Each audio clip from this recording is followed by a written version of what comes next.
The house was too quiet for Daniel's liking.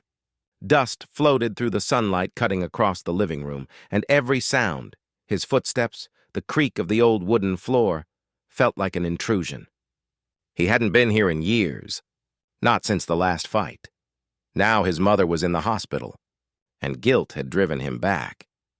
He stood in the doorway of her small home, suitcase by his side, eyes scanning the space that still looked the same. Her armchair by the window, the old family photos, her favorite crocheted blanket folded neatly on the couch. It smelled faintly of lavender and cinnamon like her. As he set down his bag, something near the shelf caught his eye. A small wooden box, half hidden beneath a loose floorboard. He crouched and pulled it free.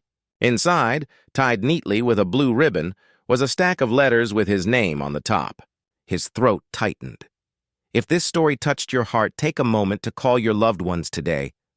Sometimes love just needs to be spoken. Don't forget to like, share, and subscribe for more heartwarming stories that remind us what truly matters in life. The first one read, "My dear Danny, I hope you'll forgive me for writing instead of calling. You never answered the phone and I didn't want to push you, but I need you to know. I never stopped believing in you." Daniel sank onto the couch, the letter trembling in his hands. His eyes burned as her words continued. "You may think I was hard on you, but I only ever wanted you to be happy. I'm proud of the man you've become, even if you don't think I should be." His jaw clenched. The argument played back in his mind. The shouting, the slammed door, the words he couldn't take back. She'd told him he was wasting his life. He'd told her she was holding him back. Then he'd left, and the years slipped away in silence. He wiped at his eyes and opened another letter. "I baked your favorite lemon pie today. It didn't rise properly again, but it made me laugh. I imagined you here, teasing me about my cooking. Maybe one day you'll come home and I'll finally get it right." He pressed the paper to his chest.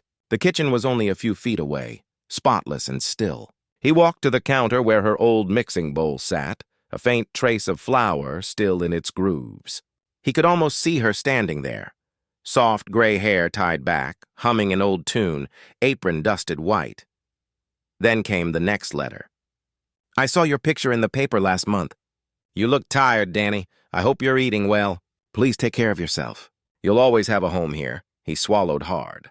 For the first time in years, he whispered, "I'm sorry, Mom."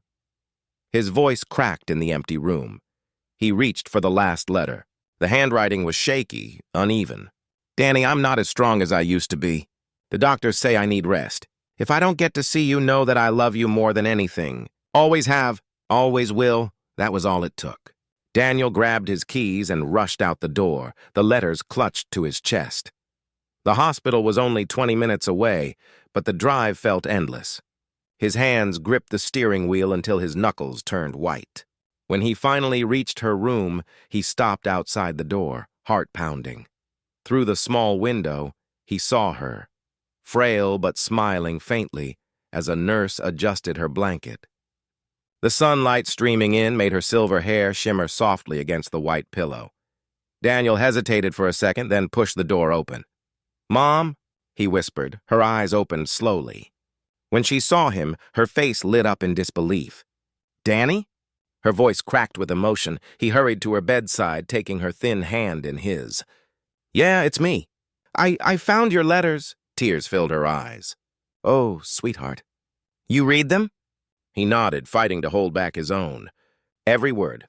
You never gave up on me." "Not once," she smiled weakly. "You're my son. Mothers don't give up." He squeezed her hand, his voice trembling. "I'm sorry, Mom, for all the years I wasted being angry. I should have been here." Her thumb brushed his cheek gently, just like when he was little. "You're here now. That's all that matters." A soft knock came at the door, and a young nurse stepped in, smiling warmly. "You have a visitor, Mrs. Grant." Behind her was a small boy holding a handmade card. Daniel's son, Tyler, whom his mother had only seen in photos. "Grandma?" the boy said shyly. Her face lit up completely. "Oh, my. Look at you." She reached out a trembling hand, and Tyler ran to her side. Daniel helped him climb onto the bed. "You remember how Grandma used to send you gifts?" Daniel said softly. "This is her." The boy nodded, then wrapped his arms gently around her. "Dad said you make the best lemon pie in the world." His mother laughed, weak but full of life. "He did he? Well, I'll just have to prove him right." Daniel's eyes stung again, but this time the tears felt lighter. Healing. He pulled a small envelope from his pocket, the last of the letters. "You forgot one," he said, handing it to her. She smiled knowingly. "No, I didn't. That one was meant to bring you home." The room filled with quiet laughter, the kind that only comes when old pain finally finds peace. 2 weeks later, Daniel helped her into the car to return home. The same house that had once felt cold and silent now buzzed with life. The smell of pie baking, Tyler's laughter echoing down the hallway, sunlight dancing across the kitchen floor. As his mother stirred the filling, Daniel leaned against the counter, watching her. "Still putting too much sugar in it?" he teased. She smirked. "You always liked it that way." He grinned. "Yeah, I guess I did." When the timer dinged, she pulled the pie from the oven, the golden crust steaming softly. They sat together at the kitchen table, the same table where she'd written all those letters, and shared the first slice. It wasn't perfect. The crust was uneven, the filling too sweet. But Daniel swore he'd never tasted anything better. For the first time in years, the house felt like home again.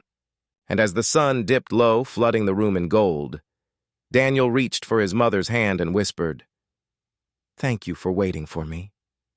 She smiled through tears. "Always, Danny, always.